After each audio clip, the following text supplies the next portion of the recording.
All right, we're here back for our weekly Haruta, learning, again, amazing daily dose of Pesukim of Bitachon by Rabbi David Sutton, right? Yes. Okay. So, did we do this one last time? 26. I think we did 24 last time. 24? Or did 20? You did 25?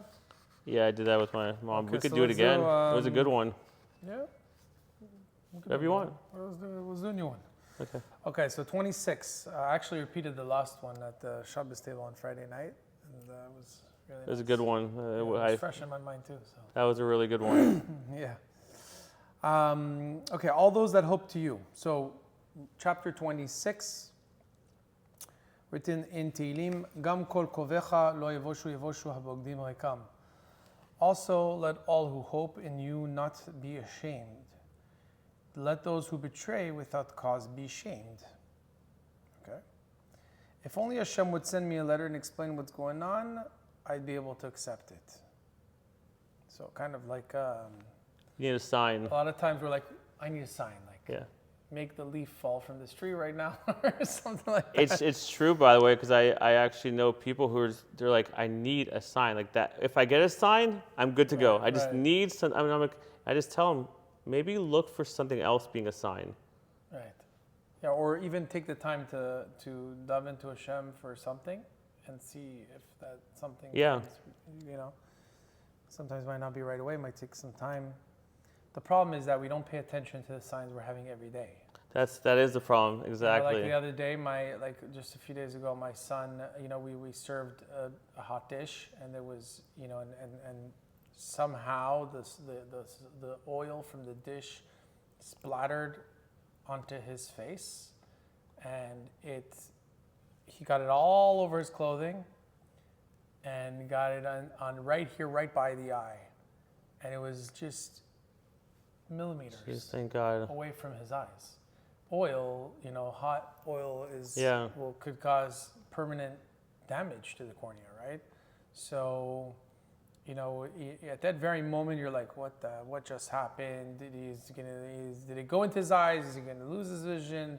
And you're panicking, but then, and then we took a couple seconds. We asked him, could you see? Could you see well? Are you okay? Yes, I could see. There's nothing wrong with my eyes. Turned out it was just a first degree burn on right here. Oh, thank God. But it's crazy because I actually had my great grandfather passed away from cooking, and like there was the pot on the stove. There was oil that ignited a fire, and oh my gosh, and he got burned, and he was in his 40s. Yeah, and so my grandmother grew up, without a dad because he died at a very young age. So sorry. But back then they didn't have the remedies and they didn't have the ways to cure those type of burns back then. So at that very moment, the first thing I can think of is, oh my God, like wow, thank you Hashem, thank you for protecting him, thank you for creating our eyes to blink to be able to because he blinked. And for sure, the blinking, saved his eyes. So something he must have done right, or even you, one of you. Right. But those are living miracles. Those are living moments that we might not always appreciate because then we forget about it and we move on. It's not us asking for the sign; it's a sign happening as a result of you teach yourself, like you said, it doesn't happen overnight where you could see these. You teach yourself to start appreciating things more, and then you see miracles every day if you want to. Right, exactly. You just pay attention to it. Yeah, right? That's it. So someone who's going through different troubles is asking, give me a sign. For example, if a girl is dating for like 10 years, okay, and and then at the end, she's happily married to an amazing man. If she knew that she had to wait 10 years and she's going to have, this is what your life is going to look like, and you're going to have beautiful kids and you're going to have the best guy instead of this type of guy. Get married this year, but you might not have kids. You might have this. Oh, but if you wait 10 years, you'll have everything you need and you'll have it complete for the rest of your life. Then you'd be like, okay, I'll wait the 10 years. Yeah. So Same But thing you also need to look. I'm sorry. You have to look back when you finally do meet that man in your life that you're always been waiting for. You'll appreciate things even more if you look back at some of the dates that you thought were going to be good and then they went bad, and you're just like, but maybe it was the one, So, Right. once again, you have to just take the past instances also and be like, oh, that's why things are better now because this went this way and this went this way, and Correct. Exactly. So you're paying attention to those, everyday miracles. Every day there's a miracle.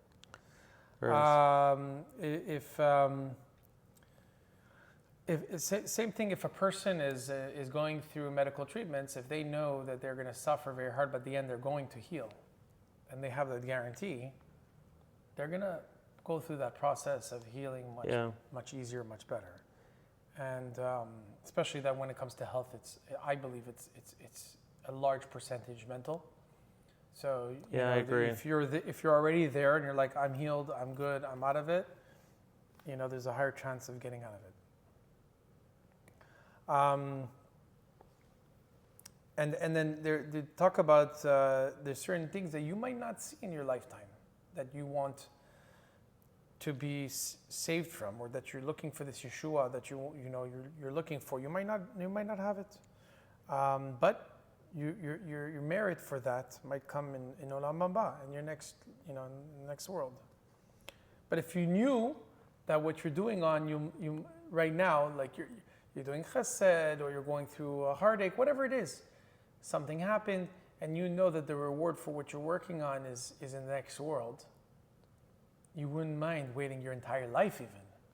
I want to let you know, when you told me about the people who come with the blue sheets to shul, and you told me you keep $1, I started doing that the day after, and I'm telling you, it not only makes you feel good, right, but I think it brought some goodness. Right. I listened to you, so I'm like, I'm going to make sure I have $1 every time to not leave anyone without, because like you said before, we went to last week, it's better to be the one that's being asked from somebody than to have to ask, and things like that.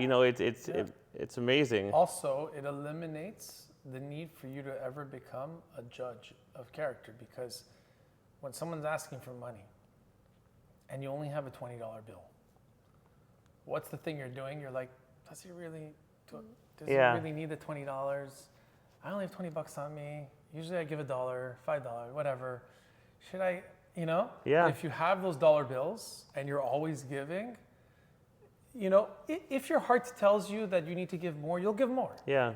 But you don't have to judge as to whether you should give or not give. Yeah. You're always giving. It's so great. It was really nice that you told me that. Incredible.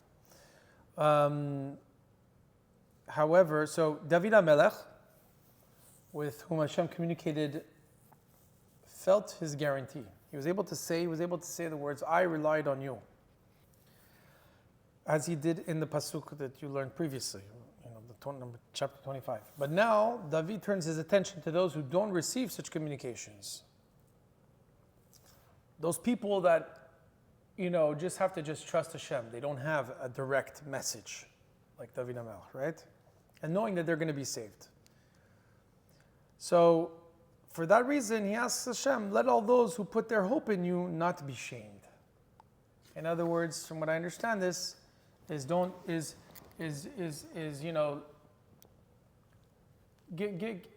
to listen to their prayers, right? He doesn't just pray for people who put their hope in Hashem, but for all who do so. You have Rabbi Avraham ben Harambam in Hamaspik Lovdei Hashem that says that the term all, when it says for all who do so, we're including a person who has sinned and worries that he may never be worthy of Hashem's help. I have a friend, he's always told me, every time I told him, I said, come, let's do Shabbat one time. Oh, come, let's do, let's try to eat, you have kosher restaurants here, go to the kosher. His response to me is, I'm going to hell anyways. Yeah. Because he knows he did so much wrong, and he knows what's wrong and right, that he said, I'm done anyways. I'm cooked up there. So what's the point? It's really sad. It is. It's unfortunate. There's always time to think turn that it around. You're not worthy of Hashem's help. Yeah. And it's very similar to what we spoke previously, where we said, Hashem doesn't pay attention to me. He doesn't listen to my prayers. He doesn't listen to me. To me, I look at that like somebody who says, I never win the lottery, and he's not buying the lottery ticket. Yeah. Same thing. Okay, what, you pray to Hashem one time? You know, and that one time, no. Hashem wants us to be constantly praying to Hashem. That's why when we left Mitzrayim, we left Egypt. And why did we have to go into the water before the splitting of the sea and have the water up to our nose? Because Hashem was missing our prayers. He was getting our prayers all through for so many years in Egypt. We get liberated.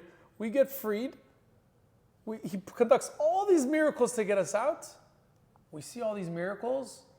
We're spending a year, we're seeing all these miracles. Now we're used to it. Oh, Hashem's got our back. We don't have to pray anymore. Yeah, exactly. We're good.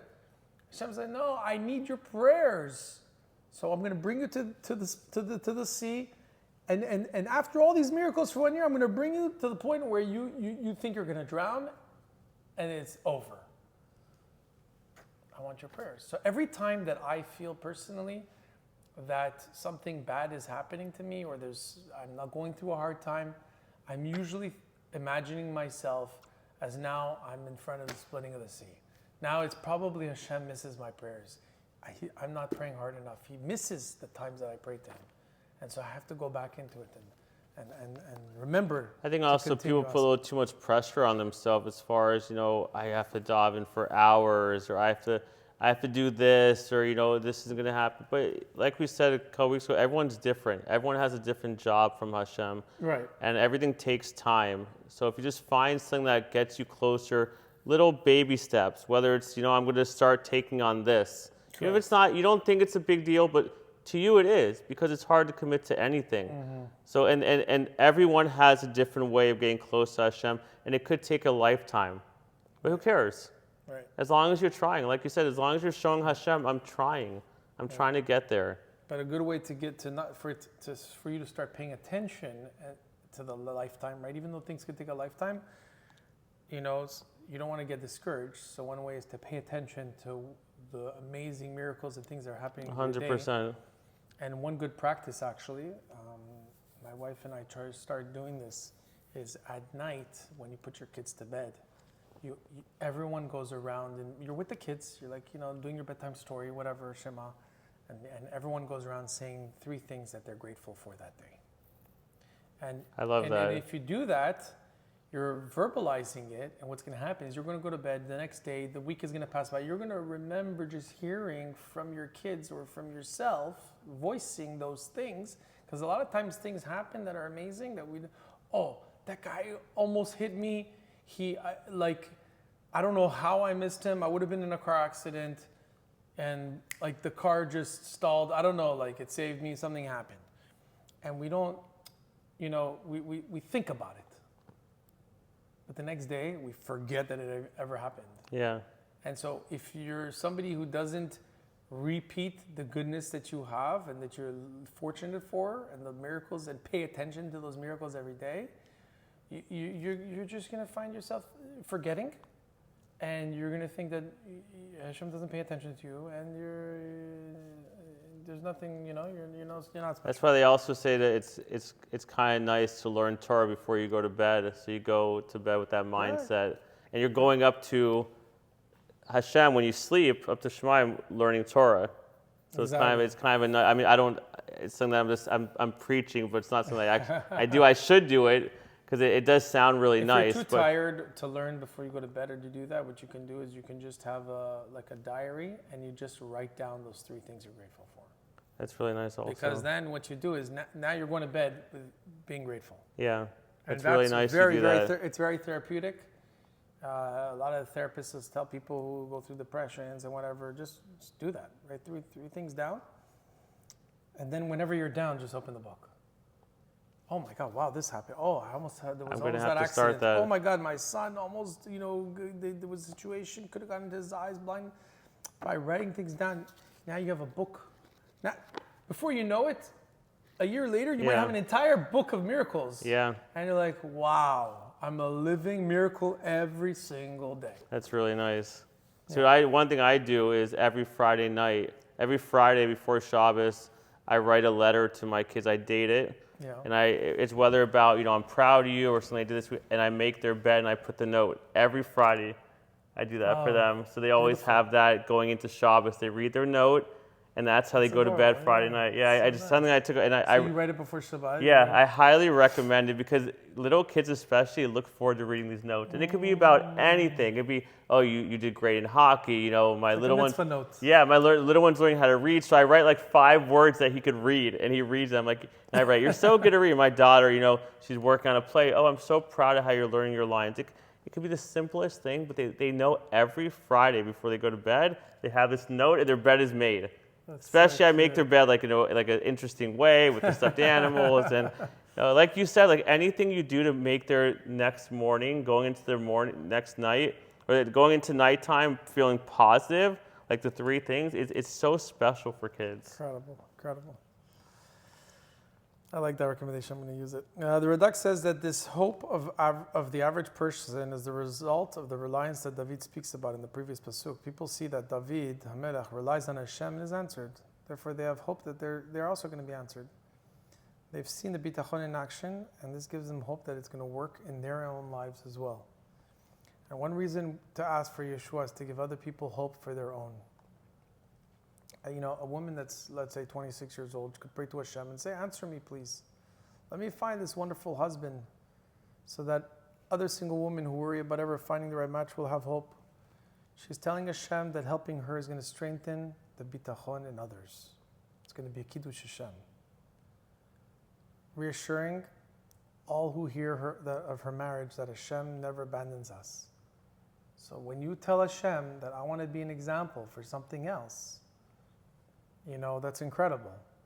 For example, let's say you want to be able to do more tzedakah, but you're not making enough money this year to give enough tzedakah. You tell Hashem, I need to make more money this year so I can have the masech to give, so that other people could see how important it is to give tzedakah and to help the community.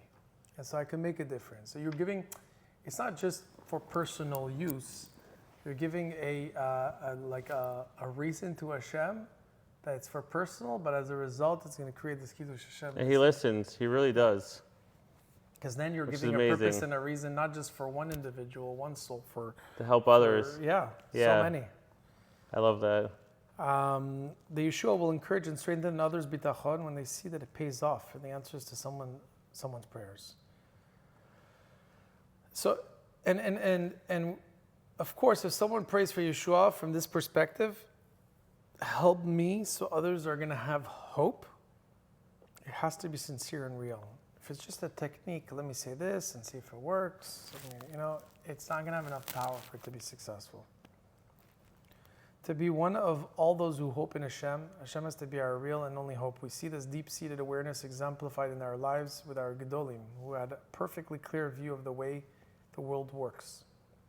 There's a story that talks about here that during World War II, the Nazis were approaching Eretz Yisrael, and the Jews they had a lot of fear. They did special prayers, and people were pleading to HaKadosh Baruch Hu, to Hashem, please help us, please give us the protection that we need. And there was a Rabbi Shlomo of Tzvi Hill who was unaware of the situation, and on Friday night he said Kiddush, and somebody told him about this threat. Probably didn't have a TV or something. And he was very upset.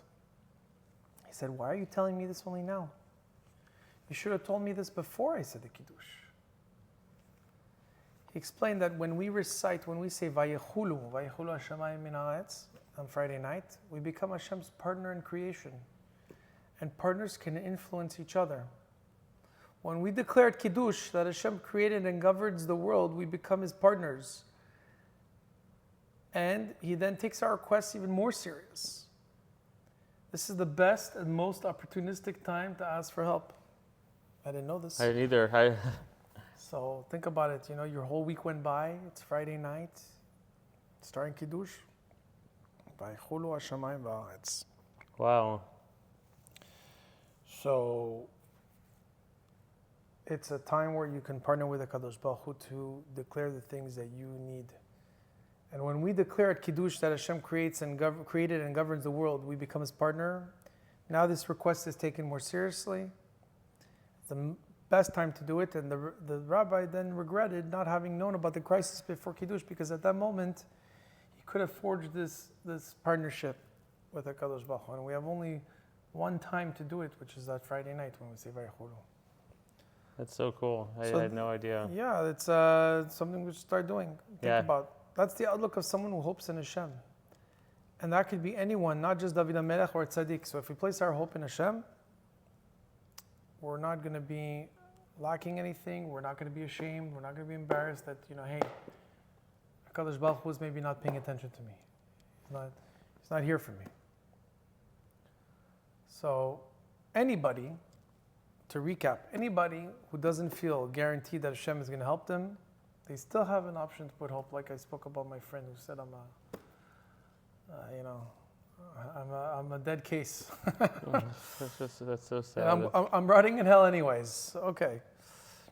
That's the thing, we're always able to do teshuva. We're always able to get close to Hashem. That's the thing, Hashem always forgives us. Right. We could always find a way. Should never feel that way. That's really sad. And there's a terrible approach where people say, oh, well, when I'm 80 years old, I'll do tshuva. Yeah. With that response, you may not make it to 80 years old. You might never have a chance. And that's what a lot of, especially Chabad is pushing right now. And they're saying, you have to live your day every day like Mashiach is coming tomorrow. Because if Mashiach comes and you didn't do what you were meant to do, and you didn't do all the mitzvot, and you missed out on so many things that you could have done, make a difference in this world for yourself and for others, how are you going to feel?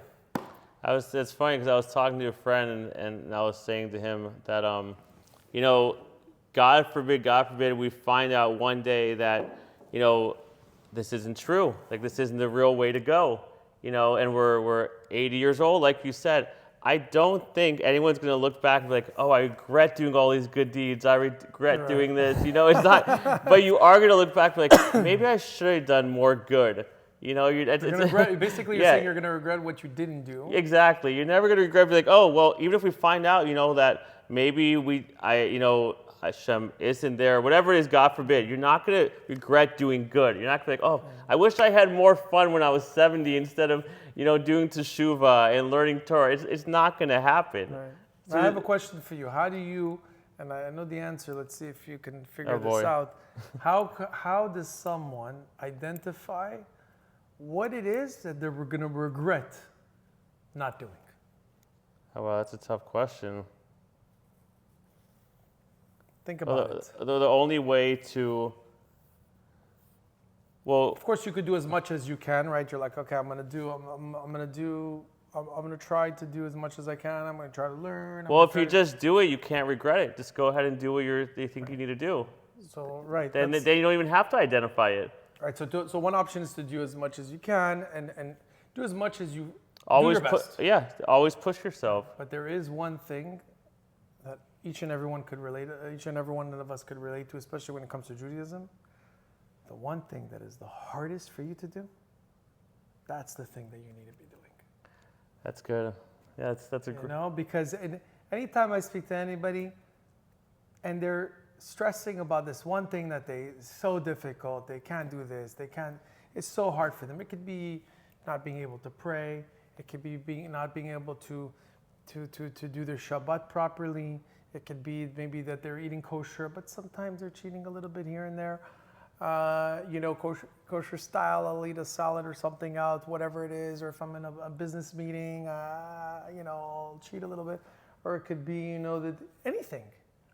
Or it could be Shabbat, let's say, I know I'm not supposed to rip the paper on Shabbat, whatever, I'm going to do it anyways.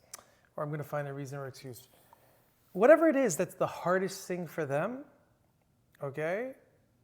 Or if it could be, if a man needs to go, or he should go to Minyan every day. Minyan is impossible. The hardest thing, I can't do Minyan. I know for me personally, Mincha Maariv is probably that thing, because at this point, I feel like it may change, because maybe one day it was going to Minyan in the morning, but I surpassed that difficulty, because now, thank God, Baruch Hashem, I go to Minyan every morning. but that became my new routine. But Mincha Maariv is right in the, it's smack in the It's middle of the right in the- yeah, afternoon. like- It's like, honey, where are you going? The kids just got home. yeah, it's like, okay, like I drop off my kids in the morning because I can't pick them up in the afternoon. Yeah. I can't pick them up in the afternoon because I'm at work. Now you're telling me leave work at 4 p.m. to go find a minyan, and then what? Go back for another half hour before you go home? Like, it's so difficult. I still pray, but I mean, It is. With a minyan, it's very, very difficult. So basically, every time you beat the Yetzer Hara, those are the biggest accomplishments. Yeah, those are the things that I think that you can, that when you're gonna, when Mashiach's gonna come, when the time's gonna come, and we're gonna, let me take out all the things that were, that you're doing. Oh, you're doing this amazing. This one thing that would have been, because think about it. I think that we would get the best reward for those things that are hardest for us. Okay, for someone who grew up kosher. Okay, he's doing kosher his whole life. It's not as difficult, especially living in Miami. We have over 150 kosher restaurants. Yeah. It's not impossible. No, it's not. We're very spoiled here in Hollywood. Right, but somebody living in the middle of, who knows where. I grew up in San Diego. It wasn't easy. We had to go and buy tons of meat and put it in our freezer in the back of the garage. It's not easy. So in that situation, so now you're in Miami. You had a difficulty with kosher there. Now you're here. Now you're like, okay, I'm good. So the environment caused it that thing for you is a lot easier. And a lot of times, environment is very important. Like, for example, Shabbat. I don't believe that. I have a hard time believing that people who want to become Shomer Shabbat, who are not doing Shabbat, it's very tough if they start doing Shabbat and they're not in a community or they're not surrounded by other like-minded young individuals. It's about who you surround yourself with, 100%. Because then it becomes boring. You're sitting there. But if we take one thing to heart, is that it's true. I think it's almost a fact that when you fight one of these hard things, there's a domino effect, and a lot of good starts coming around more and more and more. It just happens. Happens when you fight one of those things. If you just open your eyes, all this good starts coming. And the more difficult it is for you, based on the circumstance, the more of a challenge it is, the bigger the reward, and the bigger your schar. And you least expect it. Yep. 100%. I know a family that moved here, and they were chilonim. They did not believe, they were anti-religious. And then slowly their kid went to Jewish day school and came back home and said, I'm not eating here anymore. Their kid's 8 years old. They're like, what are you talking about? We didn't send you to Jewish day school so that you could come back and tell us you're not going to eat at home. No, it's not going to work. You do what you want. And you know what? Started pulling out plastic plates and found. Oh my gosh! Wow. And it was you didn't dip this in the mikveh. You didn't dip the dishes. Slowly but surely, the father's like, well, why? Tell me, why won't you eat from my dishes? Why you want to do Shabbat? Why you want to do kosher? And by the father starting to get answers and seeing how beautiful his son was growing. It's amazing. In Torah, he was intrigued, and he's like, you know what? Okay, I'm going to take you to synagogue. Okay, I'll take you to shul. Then he goes to shul. Then he starts hearing Dvar Torahs. Then he starts speaking to the rabbi. Within 6 to 8 months, complete Baal Tshuva. That's the amazing. father, the mother, the sister, everybody in the family from the son. And I can understand, because it brings me such joy when my kids come home and fine, you're learning math, science, that's great, but when you tell me something about the Parsha and you tell me about a new halakha, and I can learn from you, I'm just like, wow, that's amazing. It's a beautiful story. So I think it's important that we continue to focus on one and focus and identify for each and every one of ourselves, what is the most difficult thing for me? And you know what? Test Hashem with it. Do it. See in a few weeks, a few months, try to see how your life might turn around. But write it down. Because Yeah. if you don't write it down, you're going to forget. You're going to think about it and you're going to see the miracles happening. You're going to think about it, but you're going to forget that they're there. You know, like most of us, you know, unfortunately, most of us, that's what it is. That's why writing things down always makes a big difference. You know, you want to send your wife, you know, you want to tell your wife, send her a little message, tell her she's doing amazing. Thank you so much. I love you so much. I miss you. Thank you, you know, for your hard work. If you put it in writing and you put it in a letter, you write it down and it's there and it's posted on the wall and she's looking at it every day, that's a nice reminder. Yeah. She's not gonna forget. But you say it to her, or you think about it, or maybe you might do some actions. Although she knows everything you're thinking, but yeah. Right. So once again, when Hashem helps the person with bitachon, this strengthens others' bitachon. That alone could be a reason why Hashem wants to help a person. And David HaMelech asks that all hope in Hashem are going to be saved from this embarrassment of having their prayers go unanswered. So we must all try this at home, that if you're facing a difficulty, think of others who have seen the same difficulty resolved in their own lives, and let that strengthen your own hope that Kadosh Baruch Hu, that Hashem can do the same for me at any single moment. Amen. Beautiful. All right. Okay. Thank you.